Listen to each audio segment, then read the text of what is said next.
So what did you check out this month?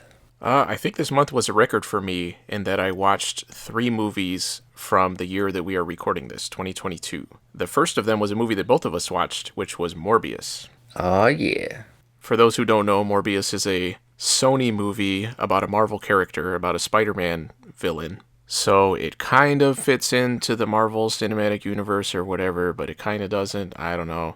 And for some reason, they cast Jared Leto as Morbius instead of, somebody who could act. And yeah, this movie has it's kind of a meme online of how bad it is, with people joking about how great it is. I was looking forward to it being so terrible. I kind of was too. But really, it was so bad because it was so boring. Yes, that was my main complaint, was just how boring it was. It was bad. There was a lot of stupid crap in it, and I had a lot of questions that I actually looked up afterward, and I found an article that was just listing a bunch of questions that people had after seeing the movie that didn't get answered. Like, what happened? Yeah. How could Morbius fly? What was the weird smoke stuff that flowed off of him whenever he moved really quickly? Why did he only move really quickly sometimes, but not other times? Why was this movie made? Yeah, it was bad. It was boring. It barely had any kind of connection to the Marvel movies, if you're a fan of those. And even those connections I was kind of confused by. And apparently even people that had seen all the Marvel movies, which I have not kept up with and I don't intend to, even those people were kind of confused. Apparently it doesn't really match up with the Vulture stuff.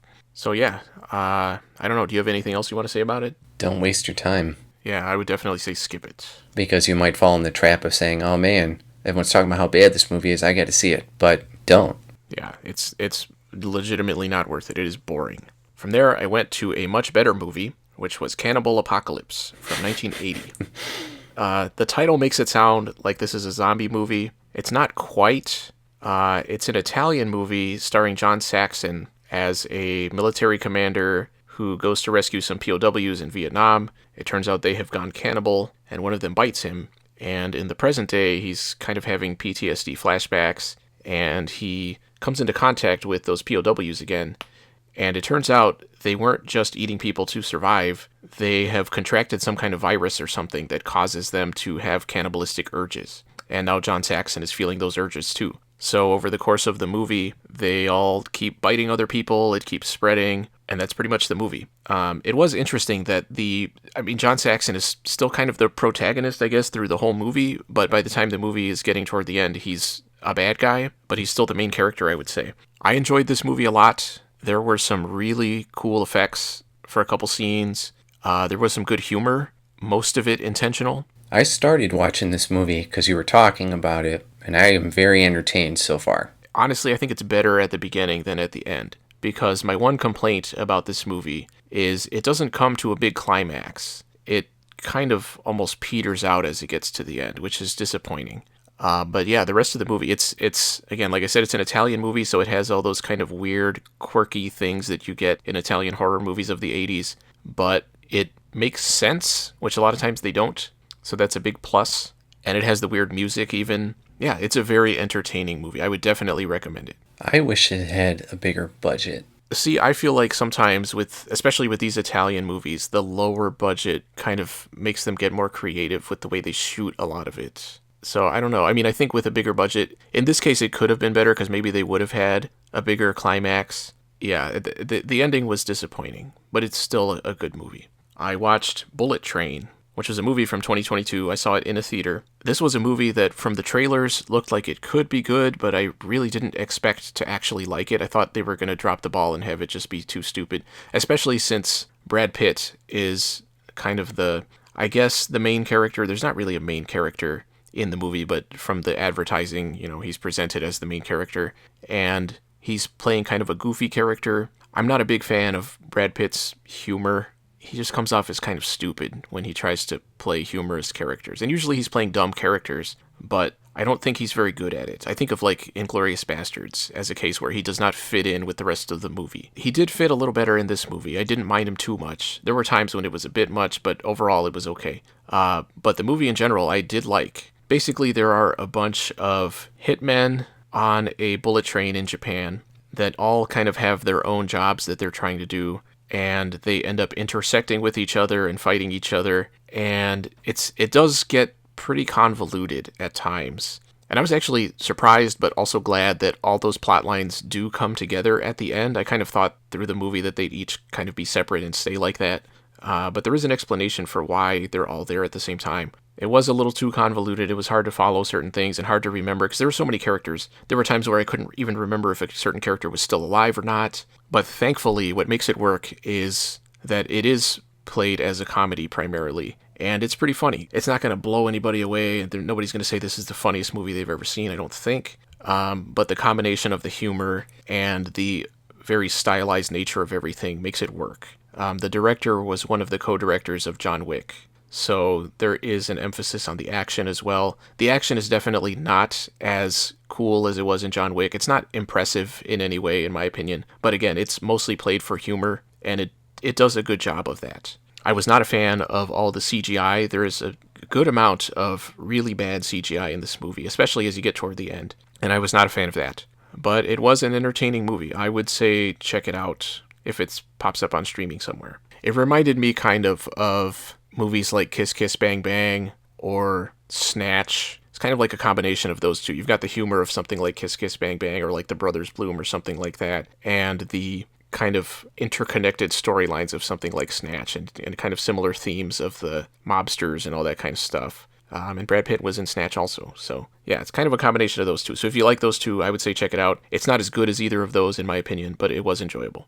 I watched another movie from 2022 called Jurassic Island, which, as you would expect from the title, is a zombie movie. This was such a weird movie. I think I might do a rushed recap on this one. It felt like a Sci-Fi Channel movie in a lot of ways. You know, it's very low budget, lots of bad acting and bad writing, really dumb premise of this island that these people find that is inhabited by dinosaurs, but also leeches that infect people with the zombie virus. Didn't make a lot of sense. It was really stupid with really bad CGI.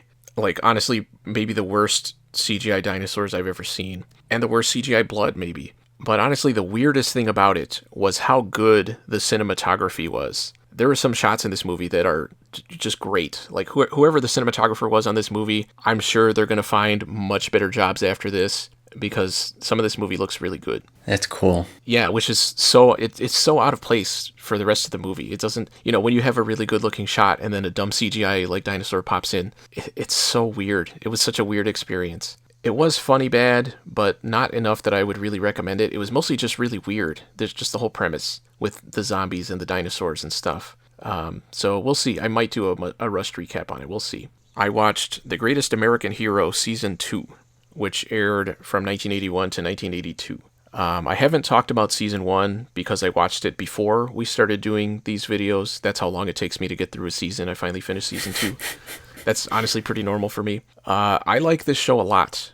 The premise of this is William Catt plays a high school teacher who is given a superhero costume by aliens, and they tell him to use it to fight crime and just, you know, be a general superhero. But he loses the instruction manual, so he doesn't actually know how to use his powers or even what all his powers are. And the first season of the show was mostly him kind of trying to figure the costume out and figure out what he can do with it, as well as building up the relationship between him and an FBI agent that he works with. At first, they really don't like each other, and they're always arguing. By the time Season 2 comes along, he's got things a little more in line. He still crashes into things all the time when he tries to fly, which is part of what makes it good. It's very entertaining. It's not like a straightforward superhero thing where you know exactly what he's going to do and he's just going to go fight the bad guys and stuff.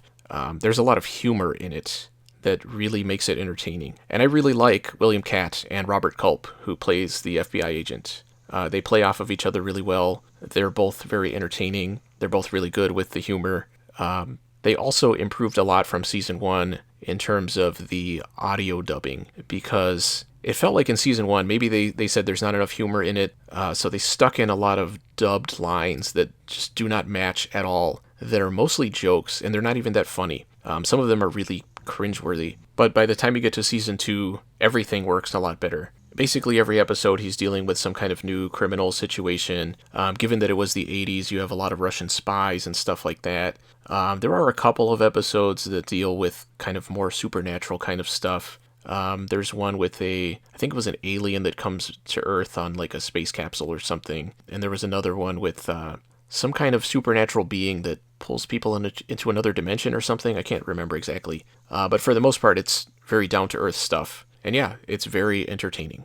That's all I watched this month. I read the first 2 books in the Bot Diaries series by Martha Wells, which were All Systems Red from 2017 and Artificial Condition from 2018. These books follow basically a cyborg in the future that is a security unit.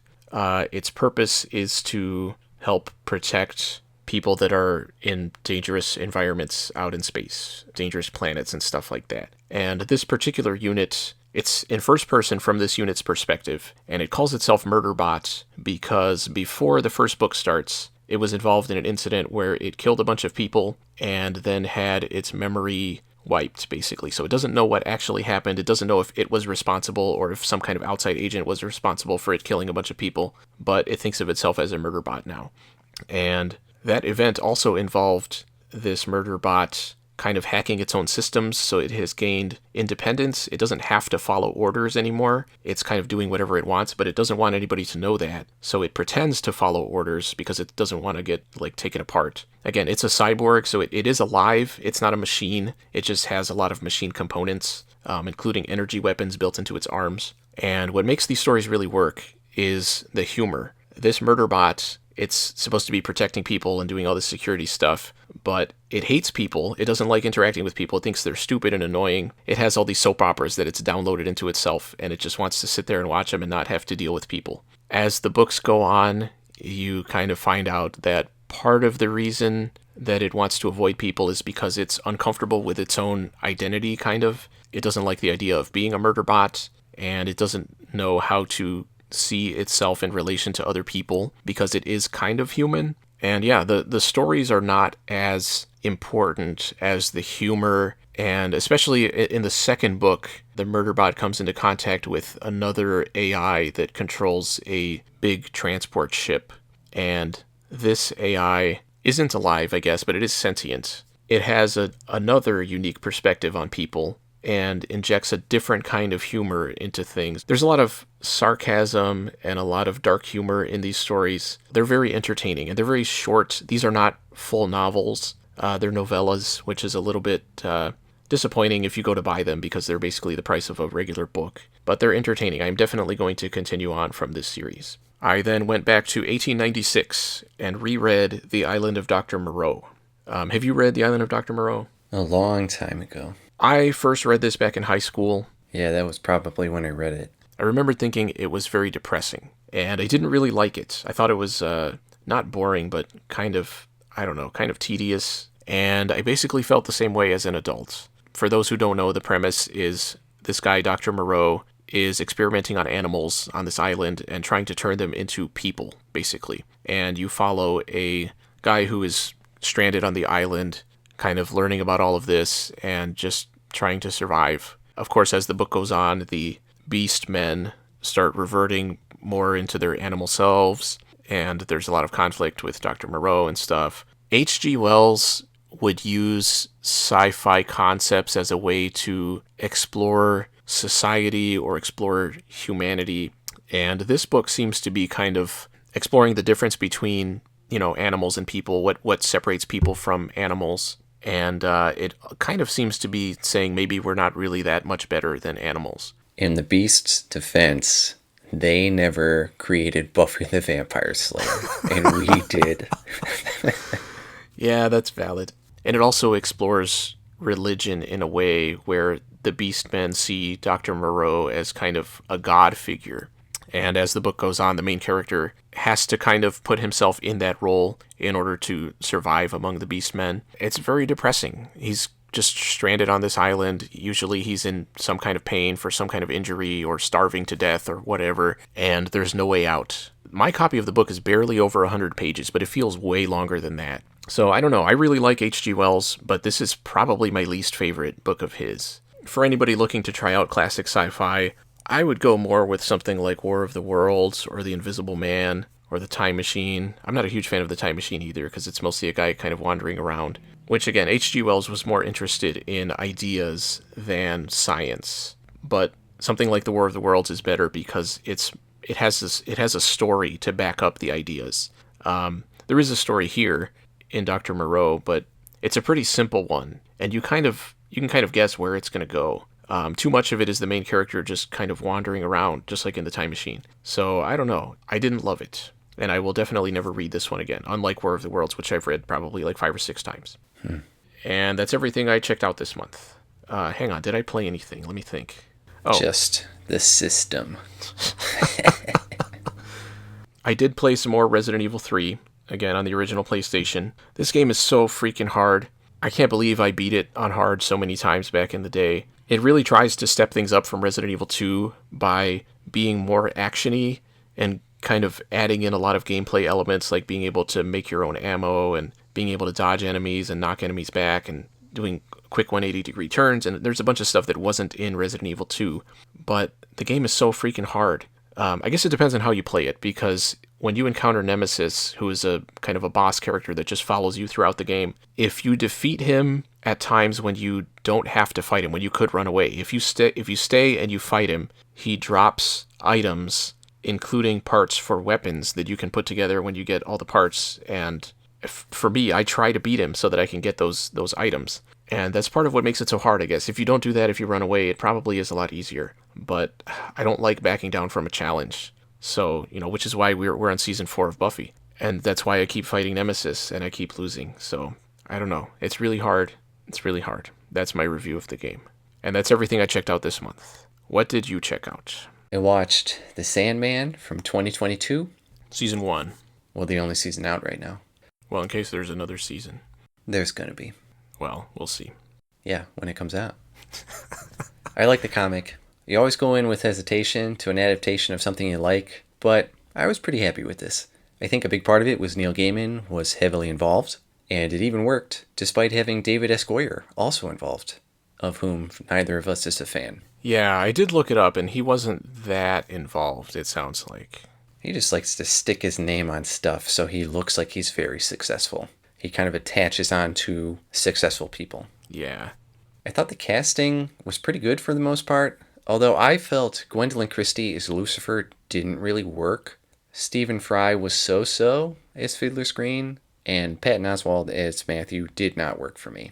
He has the clout and name power to be involved in things he wants to be involved in, which must be nice, but it doesn't always mean he's a good fit. From a studio executive perspective, I'm sure they see him as a liaison between the geeks and the normal people, and casting him gives them credibility for those geeks over there.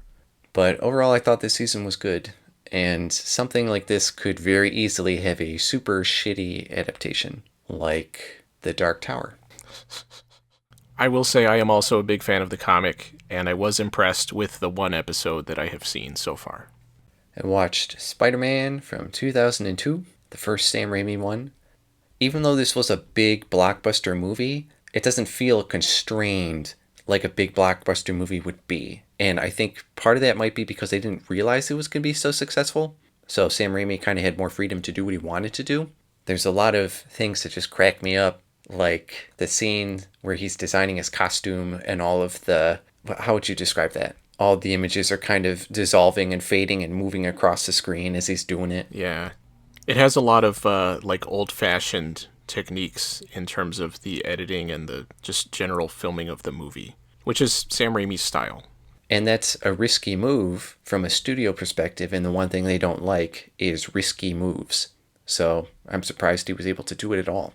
The writing feels like a 60s comic book in that it's almost episodic. Willem Dafoe is crazy and goofy and weird, but every time he leaves, it almost feels like it's the end of that issue. I mean, he legit flies off after the parade, and he's like screaming, "We'll meet again, Spider-Man!" by the next issue to find out what happens.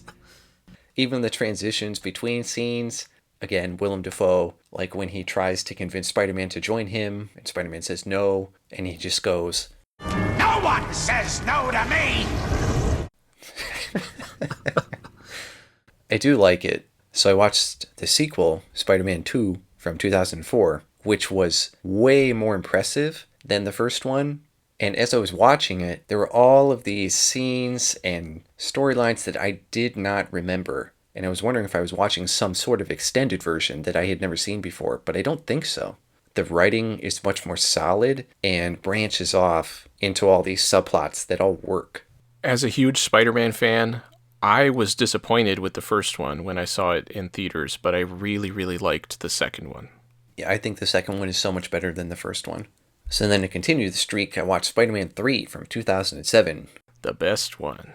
It's like taking 26 steps backwards. And maybe Sam Raimi just didn't care anymore, didn't really want to do it, and it was more based on money. But it's all over the place. It's not good. I don't even know what was going on.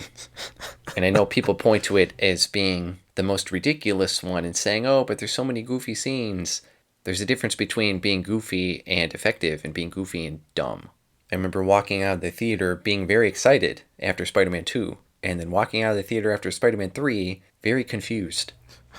And it's not surprising that people don't really talk about that one. I watched Men in Black from 1997 with what's-his-face and the other guy. Tony Shalhoub, yeah. And it is based on a comic, which I think is owned by Marvel now, whatever company that was. Yeah, it was originally Malibu Comics, I think. Actually, I thought it was another company that got bought by Malibu. Oh, maybe. I don't know.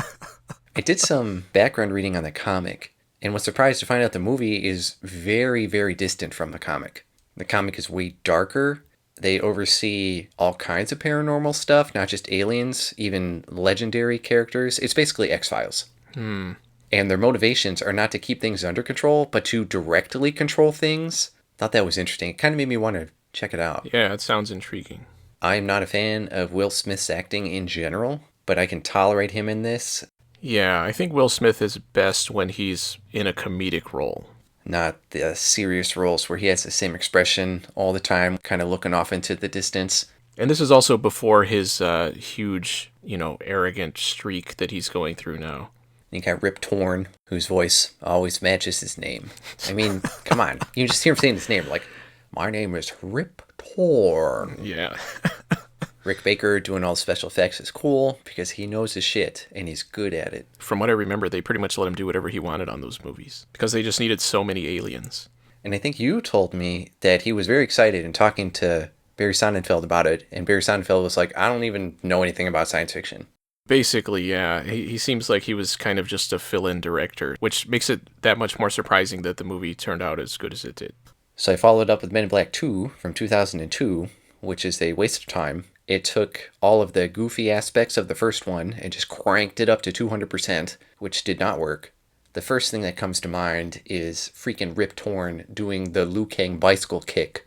That sounds dumb. I've never seen the second one or the third one, or however many there are. I've only seen the first one. There's freaking 4, and there's that TV show. Oh, yeah. All I can remember from that is pretty much the main opening and that walk they do down the hallway where it's from the waist up and their shoulders are thrusting forward. I can picture it. So good. And I watched the third one from 2012, so it's 10 years after the second one. Jeez. Where Will Smith ends up going back in time to stop the alien threat. I was hoping you were going to say to stop the second movie from being made. And really the coolest part for me was that Rick Baker was still doing stuff, but because Will Smith's character is back in the 60s, Rick Baker said, oh shit, I can do all of these cool, like, retro alien things. So that was cool.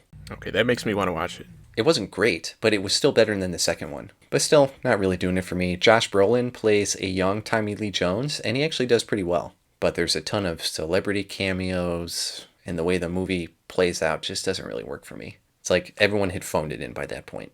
Which makes sense. You're making a sequel to a sequel a decade later. I don't think anyone's really taking it that seriously. So I jumped ahead another 10 years to 2022, and I watched the Uncharted movie. And up front, I've never played an Uncharted game. And if the games are anything like this movie, then I don't ever want to. Everything about it was so empty. It felt like the person writing it didn't really give a shit. And the director just seemed to like the games, but not realize he was making a movie. Case in point, I read that for a sequel, The only thing he pointed to was a really cool car chase from one of the games. That's a great starting point to decide to make a movie out of. Saying, hey, there's this cool car chase I'd like to recreate in a different medium and somehow turn it into a full movie. So, look forward to that. Uncharted 2. Uncharteder. And Tom Holland being, how old is he now? He's got to be 30, right? I don't know. I was going to guess like 17. I don't know. He acts like he's 17 because he's figured out that's what people want to see. So he just keeps doing that. That's not what I want to see. Agreed. It's just weird. I'm going to look up how old he is. Give me a second. Yeah, I was talking to somebody about him at work, and I was kind of saying the same thing. They were like, yeah, he's like your age. And I was like, what? Because this was somebody younger. He is 26, but he acts like he's 12. And Mark Wahlberg, being Mark Wahlberg, not really giving a shit. It was a great movie. You should check it out. And of course, they do that thing that they used to do back in 90s video game movies, where because the game is in first person, part of the shots are in first person to mimic the game. It felt like I was thrown back to 1993, or to the first Doom movie, which was, 2006 or something. Because Amazon is putting out that new Lord of the Rings show, all the Lord of the Rings and all the Hobbit movies popped up on Amazon. I've never seen any of the Hobbit ones, so I just watched them all. And I was expecting them to be absolutely terrible, from what I've heard over the years. And just for comparison, right after the last one, I watched The Fellowship of the Ring, and it just accentuated how bland and lifeless the Hobbit movies are. Everything about Lord of the Rings is 1,000 times better, and it had so much substance to it. One thing that immediately stood out to me was all of the dialogue. Lord of the Rings has good dialogue. The characters say things that matter, and in a way that feels like it matters. The Hobbit felt like people sitting in a fluorescently lit conference room writing the way they talked in the fluorescently lit conference room. The cinematography was very basic, very boring, whereas Fellowship had so many cool shots and images. And I know Peter Jackson was rushed for The Hobbit, like he was just thrown in because he didn't want to do it initially. And he had a lot of time to really make Lord of the Rings the way he wanted to. So that's part of it. But I think even if he had time, the way it was written, it just would not have worked. Plus there's giant extended CGI sequences that go on forever, not to mention main villains being just big CGI cartoon characters.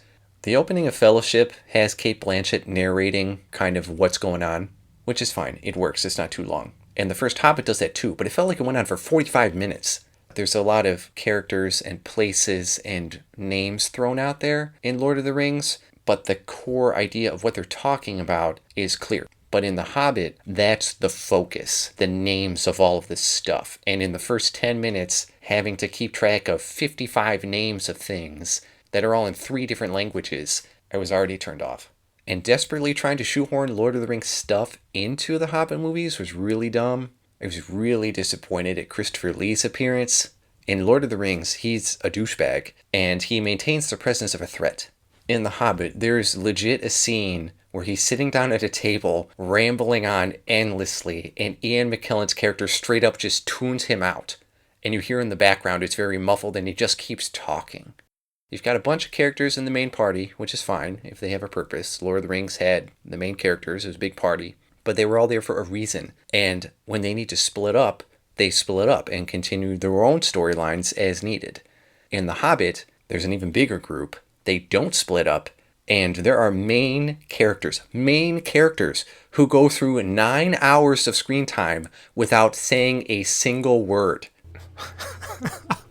That's a recipe for success if I ever heard one. So I watched Fellowship of the Ring. I mean, there are flaws in those, but it's so clear that Peter Jackson cared so much. Whereas in The Hobbit, it felt like, I guess I'll try and make it work. I read Arkham Asylum, A Serious House on Serious Earth from 1989. And when I was younger and I found this book, I thought it was the coolest thing ever, mostly because it was so different and unique from any other comic I had read up to that point. Going back now, it is still unique, but the writing is just not good. And I get that it's Grant Morrison, who has done some really good stuff, but the writing is just not very good. The premise is kind of silly, and trying to shove in every Batman villain, and admittedly some in a newly imagined way, that's interesting, but it's just too much. Batman himself is completely out of character, and it legit made me laugh at some points because of how simplistic and dumb the writing was for him. When's the last time you read this book? Whenever I borrowed it from you, I don't know, it was a long time ago. But I remember feeling basically like what you're saying. I'm sure it was brilliant for its time, but it hasn't aged super well. The silver lining could be because we've gotten so many good things since then, this is why it doesn't shine as brightly. Who knows? I read Christopher Lee's Autobiography, which was originally published in 1977 with stuff added and re-released in 1999 and retitled Tall, Dark, and Gruesome. I like Christopher Lee as an actor. This book is written directly by him. There's no ghostwriting going on. It's him writing in his own voice, which is cool. But he is probably one of the most self-important people that I've ever encountered. He could have used an editor. That would have helped. Or just someone to proofread. He writes, I imagine, the way he talks. It almost feels transcribed. He thinks he is extremely clever, and he throws in all of these jokes and quips and turns of phrase and whatever. And most of the time it doesn't work, or it's not funny. He jumps all over the place. The basic sections are early life, early acting, and then the rest. It was too disjointed, and he probably name-dropped 10,000 people in this book. I get if you work with famous people and you want to talk about it, that's great. But he had to tell you who they were, how he worked with them, blah, blah, blah, endlessly. And even people he didn't work with, but were around at the time, he's going to name drop them. And then by the end, it was kind of ridiculous because he was talking about people who were currently big names at the time, in the late 90s, and how it was very possible that he inspired them. I was rolling my eyes. I was like, come on, dude. It didn't come off as insecure. It came off as, you just have to know how important I am. The only person throughout this entire book that he didn't somehow have to relate back to himself was Peter Cushing. He just talked about how Peter Cushing was the kindest, most gentle person he had ever met, and it was really the only genuine time where he was talking about someone else. And I get it. It's an autobiography, but come on. And it wasn't even his work stuff. It was everyone he was related to, or his ancestors, or who they were related to. So many princes and counts and barons and whatever, people who invented glue. I don't know. It was everything he could possibly say to connect it back to himself. It was like every event of my life, every waking moment is so notable. I've never had an ordinary day.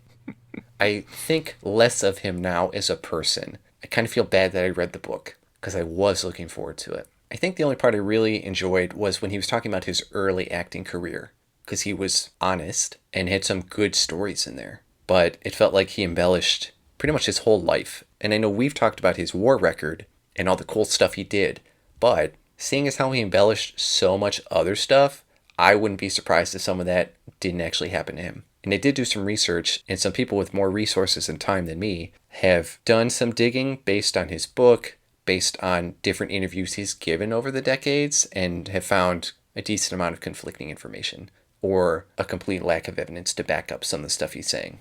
That's disappointing. It is. It was really disappointing. The book was about 300 pages, but it felt way longer than that. It was like at the beginning, he said, I don't like to boast or brag, and then spent 300 pages boasting and bragging about himself. Like, I want to know about your life. You don't have to sell how awesome you are every sentence. Yeah, you're already reading the book because you want to learn about him. So I'm going to mail it back to you because I don't need it anymore. And I'll just say that I have not read it yet. They played Quake from 1996 because it's just been released on stuff again. And it's fun. The multiplayer maps are really small, but that's a product of the time. And maybe it's just me being an old man griping about the future, but I haven't played online because I don't want to make a dedicated account for one thing for something I'm not even going to be using after a couple of weeks. It's just not worth it. So I've been doing a lot of the campaign, which is cool in its own right. I'm having a lot of fun with it. What is the story of Quake?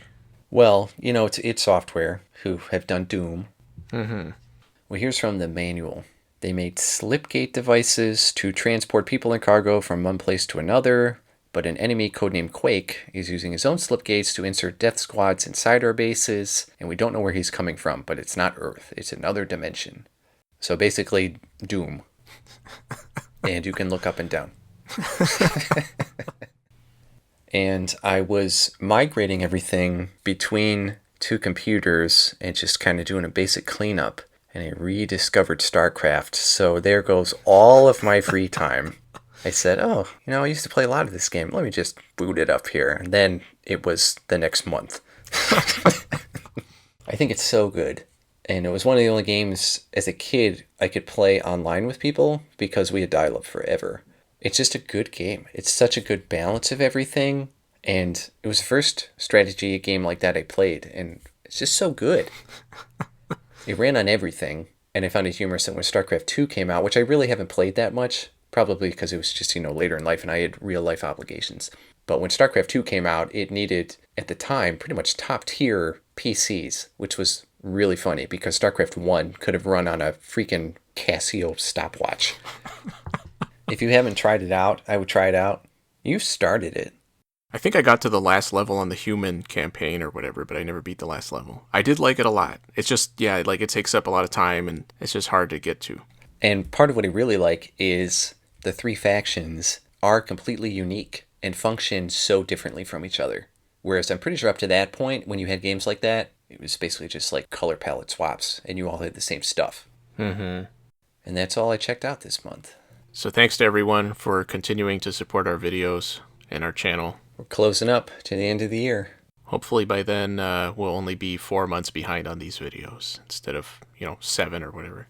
We're trying to catch up. More Patreon money would help.